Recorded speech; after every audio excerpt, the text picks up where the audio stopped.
What's up? What's up? What's up, everyone? How you guys doing? Happy Monday to you.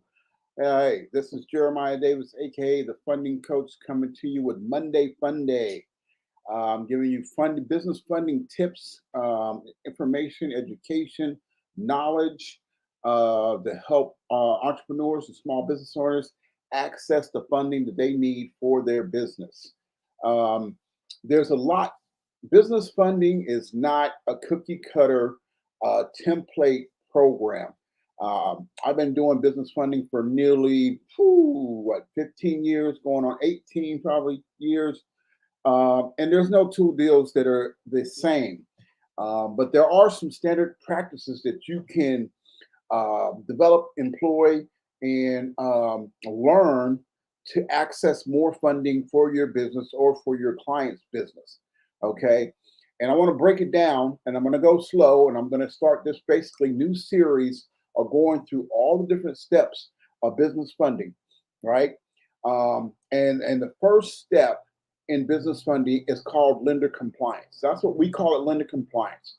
I guess before, most people out there would call it business credit building, but it's a little bit more broader than that. Your business credit foundation is a lot of people, your NAT validation, your professional emails and things like that. Your commercial address, not a residential address, website, all those things. Well, there are 20 items that are in lender compliance that are those boxes need to be checked before you do anything, before you move into funding, applying for trade lines, applying for vendor accounts, and definitely applying for funding, right? And what this does is it lets the bank or the financial institution that you're trying to get funding from know that you're more credible. You're eliminating the risk factors. All right. All lenders already know what the risk factors are, right? So they already know that if you don't have a professional email, you're using a Gmail or Yahoo or some or AOL or whatever it is like that, that you're more likely, based on sheer stats, just the numbers, right? You're more likely to default on a loan because you're not using a professional email. Okay. And that's how they break it down. So these 20 items in lender compliance are broken down based on that type of data. The data is all right. If you do not have if you're working a home based business that you don't have a commercial address, right, then you're 80 times more likely to default on a loan. If your website presence is weak, all right, your NAP validation isn't there. You don't have a professional business account. So all these items on lender compliance, there's 20 items, right, that we help you. Basically, the software helps you check these boxes off. So when you do apply for the vendor trade lines, you get approved. When you do apply for the business funding, you get approved. You're eliminating the risk factors for them to decline your funding or your line of credit or your vendor account. Okay, that is the whole point, right? So we call it lender compliance. Why? Because you need to be compliant to get the funding. Okay, so if you're not doing that, you're shooting yourself in the foot. You're getting in your own way. Okay, you're not the banks and lenders, underwriters, creditors, vendors. None of those companies take you seriously because you have too many risk factors, and they know on the sheer data, right, that that out of 100 loan applications or credit applications, all the people that fall into this category that did not complete lender compliance are usually 80% more likely to default on the funding or the line of credit or the vendor account or whatever the financial product that you're trying to get, and you get denied, right? And they're not obligated to tell you why they denied you. So when you complete the 20 items of lender compliance, what you're doing is eliminating those check boxes so the lender doesn't have those reasons to decline your application. Okay. So I'm not going to cover all 20 items today. I'm going to try to cover at least half of them. And then next Monday, I'm going to do the second part. Okay. So each week from here on out, all right, over the next few months, I'm going to go through all the different boxes or the different protocols in your and how to best put yourself in the best position to get approved for vendor accounts, lines of credit, and business loans. Okay, so let's go ahead and jump into it. Right, I believe I already got one up here. Yeah, so I'm going to using a one of my accounts for demonstration purposes, and then I will go through these steps of lender compliance. Okay, now we have all this stuff built in on the software, and it's all automated. Okay, so let me go ahead and share my screen with you.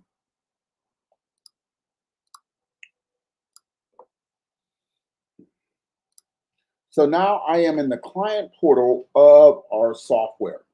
All right. And you can see this is one of my companies. Here's my name. So when a client enters my system, they get access to the client portal. If you're not familiar with Black Label CRM, that's a software that I own and that we built to streamline the business credit building or becoming bankable. We're not going to use the business credit term anymore. Or our term is become bankable because that's what it is. Become bankable, and we're going to go through. So once a client comes in, right, they get a free success scan.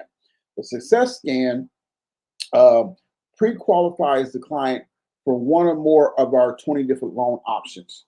Okay, so here's the dashboard. The first tab is the dashboard. The second tab is the download report or upload your credit report, your personal and business credit report. So we use MyScore IQ business model, right? And you can click here and sign up for that. And it's going to give you the 3 Bureau FICO 8 credit scores, and it's going to give you 2 business credit scores, which is Experian Business and DNB. In the next few months, we'll be having some additional like UCC data, public records, things like that that'll be added to the scan, included with the scan. Think bank ratings, stuff like that. Okay, the next step, right? As soon as the client completes the scan, they're going to get pre-approved for one or more of these 21 different loan options, right? This particular account, the house means that it's already been applied for. These mean you did not qualify for. But if it has a green plus sign, then these are the loan types that you can apply for. So in our system, we want to get the clients funding first, right? Because that's what people are coming to us.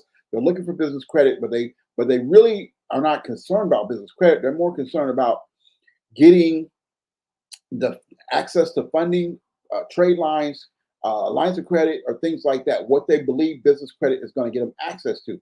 And it does. Business credit does give you access to more financial tools if you know what all the tools you need to access those different financial products. Okay. But after that, right, once they complete, getting this funding, we go into becoming bankable coaching, right? So the first step in the becoming bankable is lender compliance.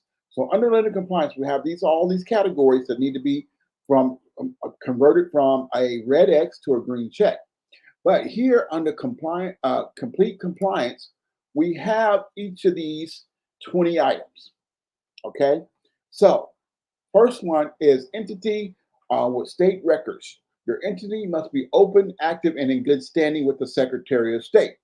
All right, you must have an EIN, you must have a business bank account, business license if your business requires a license within your city, county, state, etc. Doctors, lawyers, CPAs, plumbers, electricians, things like that, right? Business physical address. You have to have a business address, a commercial address. You cannot have a residential address, okay?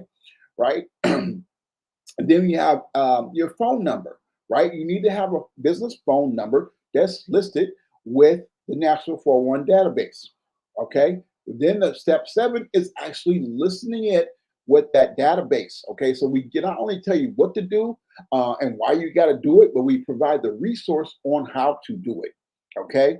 And I'm gonna go through those. I'm gonna go through these. I'm just doing a summary right now. All right, business website, a professional business email, and then these next 3 steps here. So your business Experian profile, business credit profile with Experian, credit safe, DNB, and Equifax business. Now, these, right, if you're applying for trade lines and you want them to report to your business credit report, but you don't have a business credit profile established with this credit business monitoring company, then there's nothing to report to. So we want you to set this up. You know, now this is not all. There are 11 other business reporting agencies that you might need to be aware of, and those are more like niche market type of agencies. Like, okay, the construction industry has its own reporting agency. The food service industry has a reporting agency. The transportation industry for truck drivers, you know, all things related to transportation have its own reporting agency. And if you want to know what those others are, you can go just Google. It's 15 of them in total. 15 business credit reporting agencies. Bing, bang, boom, right? Scroll down a little bit, and then I've been to this many times, and when I'm working with clients, I show them this, right? Here are the list of the 15 reporting agencies, right? So you need to know which one that your business specifically, because if you're looking for vendor accounts for your industry, and those creditors are checking their uh, um, business credit reporting agency for their industry, and you don't have a profile, that's going to work against you. So you need to make sure that you know these, and that you, for whatever industry you're in, that you have a profile set up with them. Now, you don't need a profile for all 15 of these, right? All right, the four that we list, like Credit Safe, DNB, Equifax, and Experian, are the most popular ones, right? They're the more generalized business credit reporting agencies that kind of cover all the spectrums.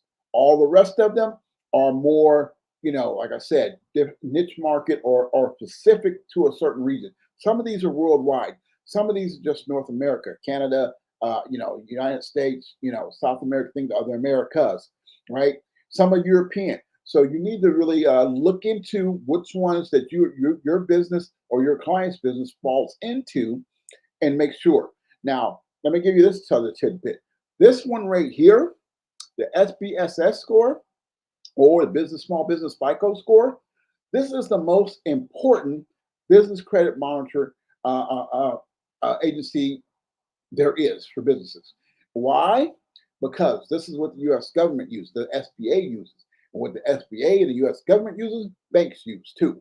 So you want to make sure you have, and you need at least a 555 score on this particular agency to qualify for SBA loans. And that 555 score is a combination of your personal credit of a 680 or higher and your business credit of a 70 Paydex intelligence score or higher combined, right?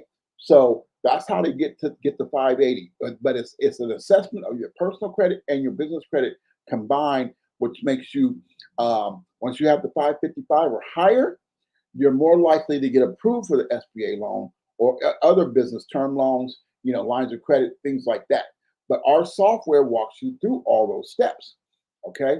So let's go back over here. So we're going to cover these first tab today.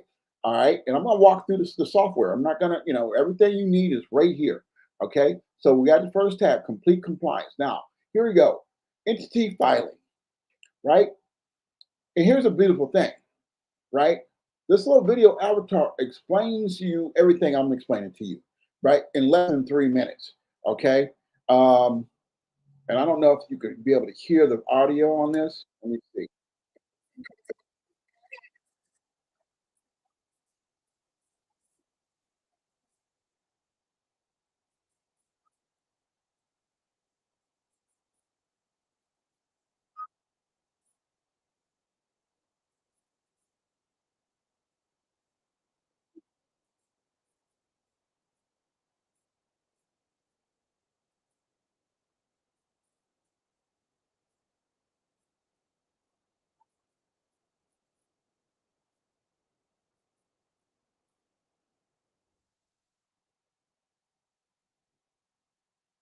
Okay, so that's it, right? Short, simple, and to the point, right? And then we provide these vendors that help you do the entity formation. Okay, and then here we have a trademark infringement database. By clicking this, But basically, what we're asking you want to do is make sure your business name does not infringe on someone else's trademark and you get sued, right? Then, if you need to do a foreign entity, right, incorporate one state, operate another state, you're going to need a foreign entity filing, okay? And then here's a list of businesses that are classified as high risk, okay? And then your entity structure. And you just click save and continue to move on to the next step, okay? Go ahead, you can do it. There we go.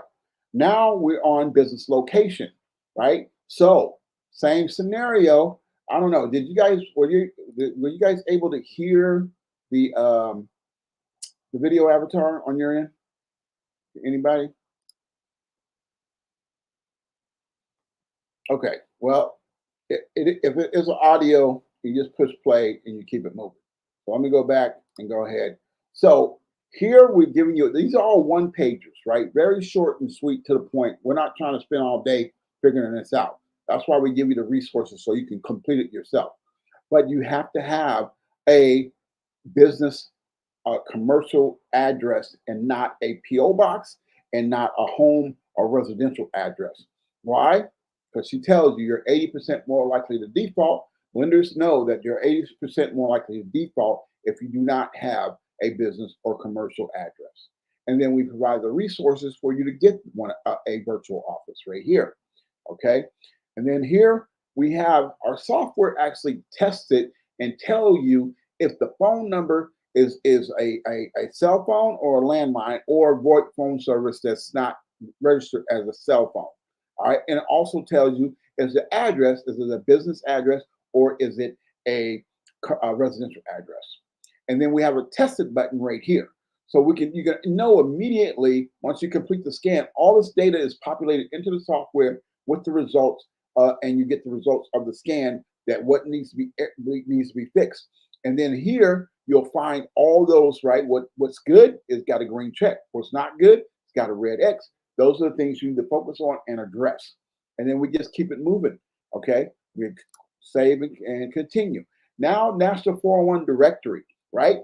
You need a FCC listed business phone number, not sale or home listing. Okay.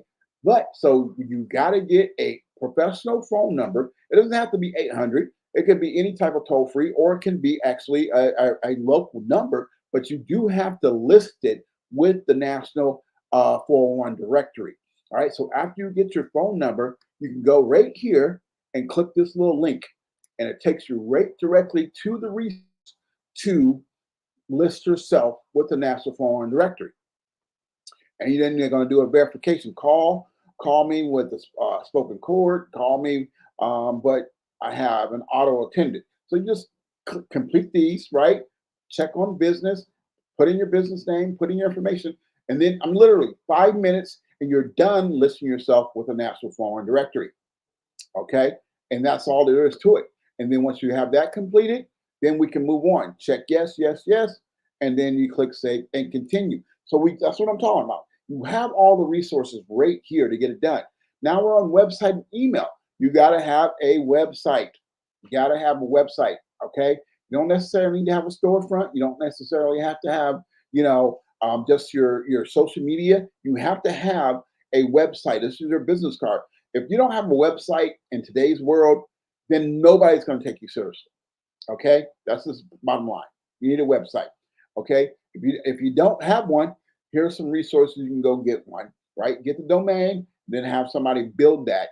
Right, and we have these services in the software where you can get a domain, get it in, and then get someone to build your website on that if you don't know how to do it yourself.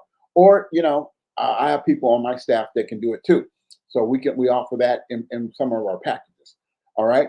And then after that, you have to get the corresponding professional email that goes along with that domain, right? If your domain is abcconsulting.com, you could have a info admin support at abcconsulting.com email, right? This stuff, I know it seems elementary, but I'm going somewhere with this because this is part of lender compliance. One of these things missing can get you declined for any type of business loan, business funding, business vendor account, line of credit, all that. Okay. by not having this could, and then if you don't know, they're not going to tell you. They're just going to say you're declined. That's all they're going to do. They're not going to tell you. All right. All right. Then we just keep it moving, right? Once we get these things, we populate this information here, and then we click save and continue. Now, in this software, this stuff can be updated on a daily, weekly, monthly basis and change the results of the scan. So the next thing you need to do is get an EIN. What do I do that? You go to the IRS, right? So you click this button, directly takes you to the irs.gov to extend the step-by-step instructions to apply and get your EIN. So you see what I'm saying? How fast and easy and simple this is. We got the video avatar explaining it to you. This is a one-page form.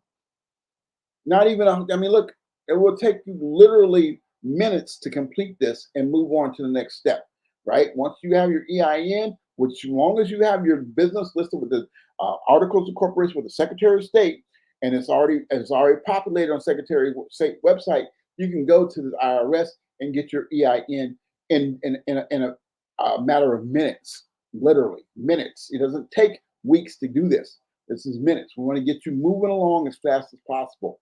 Okay. Now, next step,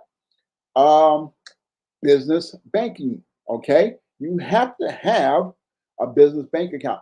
And listen, the banking industry in America is still a little archaic in some aspects. They're not comfortable with, they don't accept these online only lending institutions, right? So what is some of the ones that don't have a physical location, everything's online. It's better to get a traditional bank with a branch, local branch. Okay, these online banks can be here today and gone tomorrow, but it's not even an option. Lenders, creditors, vendors all consider these a little bit more risky because they can be here today and gone tomorrow. They don't like online banks.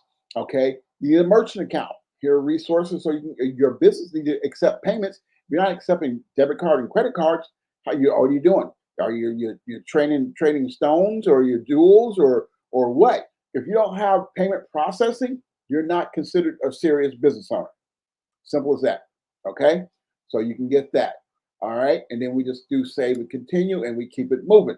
Okay, now what we're on is our agency and NAICS code, right? This is SIT code, NAICS code. So here we have the SIT code and the NAICS code. You don't know, the SIT code is the old way that we've been doing it for many, many years.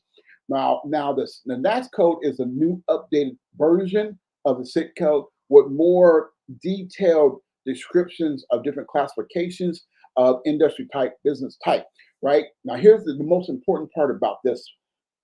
You have to pick the right code that fits your business exactly, and you have to use the exact same code every time. All right. For many years, people had been using these interchangeably, like, oh, I forgot my code, and just pull another code that's kind of similar. Well, now that is a reason for a lender, creditor, or vendor to decline your application. Okay, because then they look like, well, are you this or are you that? All this information is public record. All right, all this information is public record. So when a lender is looking at this, they're like, well, we don't know what type of business you are. You use two different codes, so they're not going to take the risk. This one thing can get you denied. So you need to get the right code for your business type, and you need to put it in your notes in your phone, wherever you need to put it, and use the same one consistently for everything. Every time you apply for a vendor card, every time you apply for anything related to your business that is asking for your SIT or NAICS code, use the same code. Okay, that's the most important part about this, right? And knowing that code, make it like knowing your social or your EIN or your date of birth. That you need to keep that on you and handy at all times. All right, especially if you're doing business. Okay, and we got, where did I go? Okay, then what do we have? How many did I just do? That's 7. Lender compliance.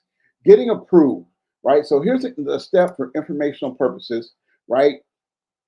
That you need some certain things. You got to have your finances in order. right? So if you don't have accounting software, get an accounting software, get an accountant. I mean, right now, this day, most softwares or CRMs do integrate with something. I use QuickBooks. A lot of people, there's different things, FreshBooks. There's plenty of ones out there. If you don't know, do some research and find one that does, right? I know a lot of people that use Zoho because it has a lot of different features like the accounting software included with it. I use, Go High Level, so I have QuickBooks.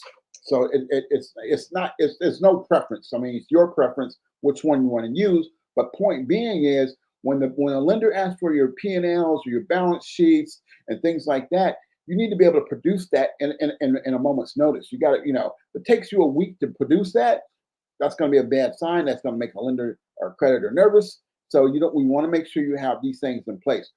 Business bank account. Do you have this? How long it's been open? Yada yada yada. What's your average revenue? Things like that.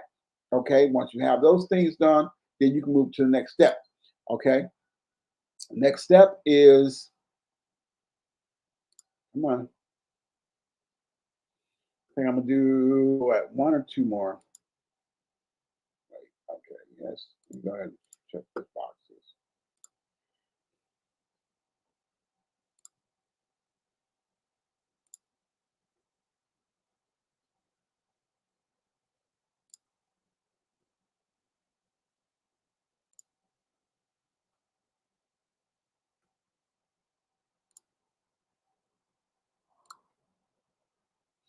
Okay.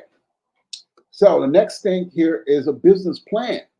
You might say, why do I need the business plan? Well, this is why, right? Compliance item business plan for SBA and business term loans. Now, not all banks will add that you apply for a business term loan, might not ask you for a business plan, but it'd be nice to have one. So we provide the resources of companies that do provide business plans for you. So you're ready for that. Okay. That's simple. Just get the business plan, right? And keep it moving. It's not, all this stuff is very simple, right? Compliance item, Uniform Commercial Code, UCC filing, right? Check your possible UCC filings. The UCC filings is basically telling you if the business has any outstanding debts, right? Loans, even the PPP, SBA, MCAs with blanket lien, UCC filings on them. These are good and bad. Showing good ones with mostly paid off and good standing helps you. If default on anything, tax liens, merchant liens, things like this, pending lawsuits, judgments on your business. That's what the UCC tracks. Okay, so you want to make sure to check to see if your business has any. And sometimes it could be a misclassification. They put it on the wrong business file. So, or if you defaulted on an old loan, forgot about it, I don't know. All right. But you want to make sure your business is clean or whatever UCC filings you do have are listed correctly. Okay. And you can check that right here. Okay. Then you own any real estate. Not my house, residential. Yeah, say what? This.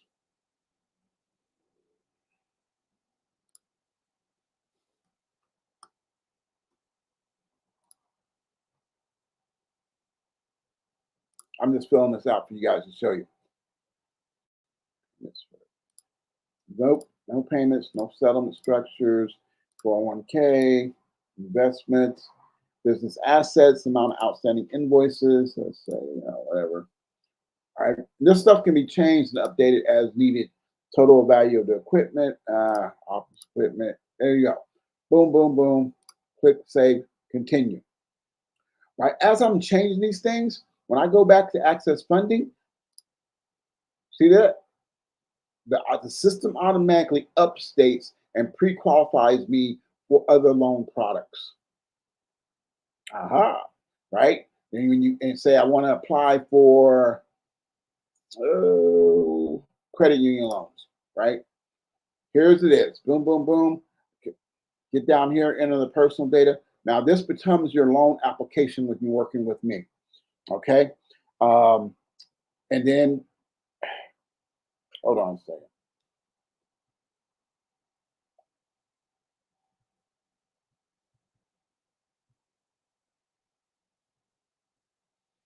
Okay, and you just click submit, right? And that comes to us, and we know you want to apply for a loan, that particular loan, and then we'll send you a link to upload your supporting documents, and then we'll send it to the appropriate lenders for that. Okay, but I just wanted to go back and show you that really quickly. So now we're back here, right? We got a UCC database. So now we're on corporate only facts. So right here, we're telling you if you want to apply for corporate only financing or loan, there's a real thing. There is corporate only financing with no personal guarantee. But here is the outline, the protocol that you must meet before you apply, right? Comparable credit amount, you must have incomparable credit amounts equal to or greater than the amount you're asking to borrow. You walk into a bank, you want to ask for $100,000. They want to see that you have $100,000 comparable credit. Have a minimum of 10 trade lines, 10 to 15 trade lines generally that have a 1 year history, right? You got to have a low 5 bank rating score. That means you have $10,000 daily average balance of 90 days for 90 days or more, right? All 20 items lender compliance done. Making $35,000 a month, be in business for 2 years, have your taxes return filings and be in good standing, have the company debt and UCC under 45%, right? An individual overall debt, and then on the individual cards under 45% utilization or revolving debt, right? Business credit scores on 4 major business credit of 70 plus, and have a FICO, that SPSS score of 155 out of 300 range. This is where you need to be if you want to apply for corporate only financing. Okay, so this is all the information. We're not keeping nothing secret. Everything's right here at your fingertips. Okay, all right. And then the next step is your bank rating score. All right, we just talked to you about the bank's rating score, but here's the graph that goes along with the bank rating score, right? This is if you're in the threes, well, you need to know your bank rating score. If you don't know your bank rating score and you walk into a bank, I don't care if you make $100,000 a month or if you every dollar going in going out, you're going to have a low bank rating score. But here's you need a minimum of low 5 to even qualify for most loans, traditional loans, not alternative financing, but traditional loans, right? Bank loans, bank business term loans. You can get MCAs, revenue based, working capital, things like that. They're not looking at your bank rating score. But if you want low interest rates, monthly payments for 5, 10 years, 20 years, you better have a low 5 minimum, right? And it goes up. If you're in a low 6, you mean your daily average balance over 90 days is over $100,000. Okay, keep it moving. All right, and then comparable credit. So now we'll give you the education and the information on how to build comparable credit. Okay, I'm not going to go into this. You want to know, check out a past video YouTube channel, Business Funding Now, YouTube, and Business Funding Now, or Black Label CRM on YouTube. There's 2 YouTube channels. I know I've done lives on this topic of comparable credit several times, so you should be able to find that pretty easily. But we also provide the data. So we'll tell you what comparable credit is, and then we show you how to get it, right? So you need a business or credit union is known to do secure lending or a bank CD, right? So this is a bank like a secure card, but a secure CD, right? By securing a CD that reports as a business line of credit, you start building comparable credit. Once you have that initial comparable credit or from that secure CD that is reporting as a business line of credit, then you can go to other financial institutions and apply for other lines of credit, right? Over the next 3, 4, 6 months, you might have 3 or 4 different lines of credit. You only secured the first one. The other ones are going to match the first one or exceed the first one. And you might have, say, you get 4 lines of credits. Well, there's only one secured, and then the rest of them unsecured, and you have $100,000, $200,000 in lines of credit that you don't have to pay for initially unless you draw off of them, right? This is money you have access to anytime you need it, but you're not paying any interest on it until you draw from it. So this is like, if you had a $250,000 business line of credit to do the things you need to do, this is how you get that. This is what I'm saying, how business credit are becoming bankable, all right? And all these other things get you access to these other funding options that really can help your business thrive and grow. Okay, so that's what the first step, lender compliance. And then we have optimized reporting. So this is why we're going to show you step by step how to set up your Experian, your Credit Safe, your Equifax, and your DMB. Okay, and then we give you owners information, what your personal credit's like, got to be like, credit partners, right? Online analysis. So I'm done for the day. But next week I'll pick up where we left off and go through the rest of these and give you guys a training of how to use Become Bankable coaching and business financing work together to provide your business or your client's business with the resources, right? If you guys got Black Label CRM, you get all this. Everybody gets the same, all this is in the software. Everything you see here is in the software, okay? But I've been on here about almost 40 minutes. I try to keep it under 30. Point being is this is the play. This is the play to get you from A to Z and get you your business to the next level. All right. My name is Jeremiah Davis. I'm the funding coach. Peace.